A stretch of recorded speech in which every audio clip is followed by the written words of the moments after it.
Amy Winehouse, known for that soulful voice and also blending genres together just seamlessly. This July marks 13 years since her untimely passing, and now her incredible story is coming to the big screen in the new film, also titled Back to Black. Sam Taylor Johnson directed it, and actor Marisa Abela takes on the role of Winehouse as we follow her rise from her early days to Grammy-winning superstar. I don't know what to say. Just keep calm, thank everybody. Thank you to everyone at Island Records, EMI Publishing, to Ray and Joe, to Mark Ronson and Salam Remy, to my mum and dad, and for London, this is for London, because Camden Town ain't burning down. Wow. Sam, Marisa, good morning to you. Good morning. No pressure. My goodness. I was just telling you here in New York City, for example, the billboards are everywhere. There's such an expectation here. Let's take it a step at a time. First of all, her voice, her sound. Can you sing? Did you have to learn how to sing? You know what I mean? How did you do that? Well, I definitely had to learn how to sing when I was auditioning. You know, I think the really important thing to Sam was finding someone that could embody Amy and, you know, not impersonate her. Someone that could, like, find what her soulfulness was, what that magic was, and then everything else you sort of layer on top. Of course, the voice is such a huge part of it, so it was a choice as to whether we were going to use partly Amy's voice, partly mine, but what became really clear throughout the process was that, you know, Amy was such a soulful performer. She would change every single time, depending on her mood, depending on the audience, depending on whether Blake was there or not. So I wanted to be able to have the freedom to express emotionally through each song, you know, what Amy was dealing with at that time.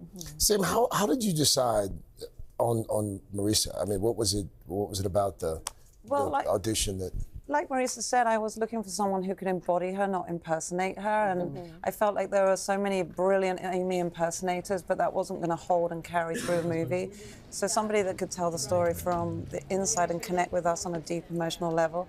And Marisa was actually the first person in the room, and I looked through the lens of the camera, and I looked round and I saw Marisa, and I looked through the lens, and I saw a transition that told me that she had shifted into Amy. Wow. And it was in that moment I just reached to my casting director and squeezed her hand.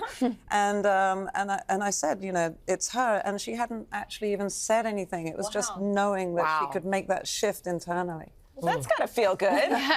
Well, when she grabbed Nina Gold's hand, I was like, she's either loving this or hating this. Well, it turns out she was loving it. So, Marisa, during filming, you actually got to meet with Amy's family. What was that like? I mean, after all, you are trying to embody who Amy was. Yeah, I mean, like you said, you know, it's a huge responsibility taking on a role like this, to all of the people that love Amy and love her legacy, to Amy's family and all of the people that really knew Amy.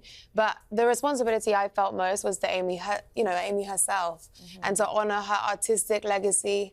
And I think when Amy's family and anyone that knew her band, you know, we recorded all of the music in the film with Amy's real band. With her real band? Yeah, at Abbey Road Studios. It was amazing. And I think when they could see that my intention was to honor this ferocious, talented woman that I saw and connected with, everyone was excited about what it was we were going to create. Sam, anytime you do a project like this, you're going to get noise, right? There are going to be people who think you're too sympathetic. They'll criticize for that. There are going to be people who feel like perhaps maybe it's exploitative in some kind of way. You know, how do you just shut that out? Did you feel that pressure? Of course, I felt the pressure, but I have to shut it out and just focus in on the movie, you know, that I wanted to make. And creatively, I made the decision to go through her music and her perspective to tell the story. So if I used her words within her songs as my kind of guidance in a way, I felt like I couldn't go wrong because I was honoring her with her words and she was telling her own story that way. And I knew that of the noise, and you always have a friend that says, did you read? And I'm like, don't tell me. Because I have to just sort of zone into the exact, you know, sort of vision. And her telling her story just felt like honoring her. Yeah. Well, Sam, the film, it looks terrific. So congratulations. Before we let you go, get back over the pond, there's some pressing news here in the States that we need you to confirm. Aaron, this is going. Aaron Taylor Johnson, your husband. Yeah. The next James Bond. Well,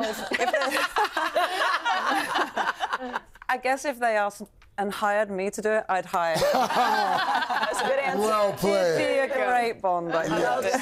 Marisa, thank you guys so much. Back to Black from Focus Features is part of our parent company, NBC Universal. The film is in theaters today. It's going to be a hit. Congratulations. Thank you so much. Hey, thanks for watching. Don't miss the Today Show every weekday at 11 a.m. Eastern, 8 Pacific on our streaming channel, Today All Day. To watch, head to today.com/allday or click the link right here.